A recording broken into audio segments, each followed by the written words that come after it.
Hi guys, welcome to Cine Snacks Production.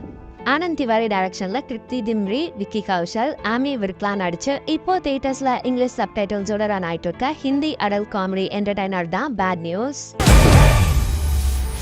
तुझसे बात करनी है मैन टू मैन. கிரேட் செஃப்கான அவார்ட் வாங்கணுன்ற கனவோட இருக்க கிருத்தி திம்ரி விக்கி கௌஷலை பார்த்ததும் லவ் பண்ணி கல்யாணம் பண்ணிப்பாங்க. ஆனா அவர் கூட சண்டை வர அதனால அவங்க அவார்ட் ட்ரீம்க்கும் பிரச்சனை வந்து வேலையும் போக டிவோர்ஸ் பண்ணிடுவாங்க. அதுக்கப்புறம் விக்கி கௌஷல் வேற ஒரு பொண்ணோட இருக்க பிக் வீடியோலாம் பார்த்துட்டு இவங்க தன்னோட மேனேஜர் ஆமி விர்க் கூட போய் இருக்காங்க. ஆனா திரும்பி வந்த அப்புறம் ஹஸ்பண்ட் விக்கி கௌஷல் சர்ப்ரைஸா வர அவங்க கூடயும் இருக்காங்க.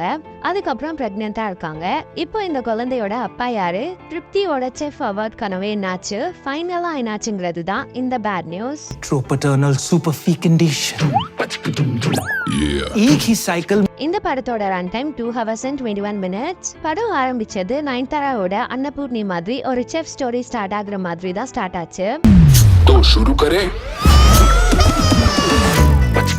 ஆனா விக்கி கௌஷல் என்ட்ரிக்கு அப்புறம் full and full love adult comedy கண்டென்ட்டா மாறிடுச்சு. ஆனாலும் மோஸ்டா காமெடிஸ்லாம் நல்லாவே ஒர்க் ஆச்சு ஃபர்ஸ்ட் ஹாஃப்ல. செகண்ட் ஹாஃப்லயும் ஒரு சில காமெடிஸ் நல்லா தான் இருந்துச்சு. ஆனா டுவர்ட்ஸ் கிளைமேக்ஸ் போக போக ரொம்ப ஸ்ட்ரெச்டா ஃபீல் ஆச்சு. அதுவும் கிளைமேக்ஸ் எமோஷனல் போர்ஷன்லாம் படம் முடிஞ்ச அப்புறம் இன்னொரு படம் போட்டு காட்டுற மாதிரி தான் இருந்துச்சு. बात समझ, तेरा मैच टाई हो गया है। ऐसे कैसे टाई हो गया यार? टाई सुपर ओवर करवाओ आप. ஒரு சில காமெடிஸ் ஹிலரியஸா இருந்துச்சு. ஆனா அங்கங்க லாகியாவும் இருந்துச்சு. விக்கி கௌஷல் வேற level performance. Most of the comedy சீன்ஸ்லாம் இவரோட மேனரிசம்ஸ்னாலேயே நல்லாவே ஒர்க் ஆச்சு.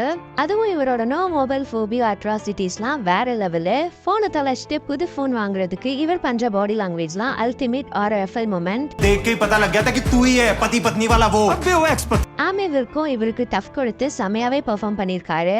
காமெடிஸ் மட்டும் இல்லாம ரெண்டு பேருமே எமோஷனல் சீன்ஸ்லயும் நல்லாவே பெர்ஃபார்ம் பண்ணிருக்காங்க. கிருத்தி திம்ரி அனிமலுக்கு அப்புறம் இதுலயும் ஃபுல்லா கிளாமருக்கு தான் யூஸ்ட். ஒரு சில எமோஷனல் சீன்ஸ்லாம் நல்லாவே பெர்ஃபார்ம் பண்ணிருக்காங்க. அதே சப்போர்ட்டிங் ஆர்டிஸ்டோட பெர்ஃபார்மன்ஸுமே செம. Technical aspects of the film, cinematography, background score, editing எல்லாமே நல்லாவே இருந்துச்சு. बच्चे कौन शेयर करता है यार? செகண்ட் ஹாஃப்ல நிறையவே ட்ரிம் பண்ணிருக்கலாம். தீமாவே இது அடல்ட் கண்டென்ட் தான். அடல்ட் ஜோக்ஸ், செக்ஷுவல் கண்டென்ட்லாம் அங்கங்க இருந்துச்சு. ஃபீல் குட் மூமெண்ட்ஸும் லைட்டா இருந்துச்சு. ஆனா அதுக்காக எல்லாம் கொஞ்சம் ஓவர் தான். I'm pregnant. ஓவராலா பார்த்தா இந்த படத்தோட ஃபர்ஸ்ட் ஆஃப் பெர்ஃபெக்ட் இன்டர்வல்ஸ்ல அடல்ட் ஜோக்ஸ் ஒரு நல்ல காமெடிஸோட ஃபேர்லி எங்கேஜிங்கா இருந்துச்சு. செகண்ட் ஹாஃப்லயும் ஒரு சில காமெடிஸ் செம்மையாவே இருந்துச்சு. ஆனா டுவர்ட்ஸ் எண்ட் ராகியா இருந்துச்சு. அதை இன்னும் கொஞ்சம் ட்ரிம் பண்ணி பெட்டரா பண்ணிருந்தா இந்த படம் இன்னும் டீசெண்டா வந்திருக்கும். இப்போ எனக்கு இந்த படம் ஆவரேஜா தான் இருந்துச்சு. அடல்டிஷ் ரொமான்டிக் காமெடிஸ் ஆடியன்ஸ் வேணா இந்த படத்தை ஒன்ஸ் ட்ரை பண்ணி பார்க்கலாம்.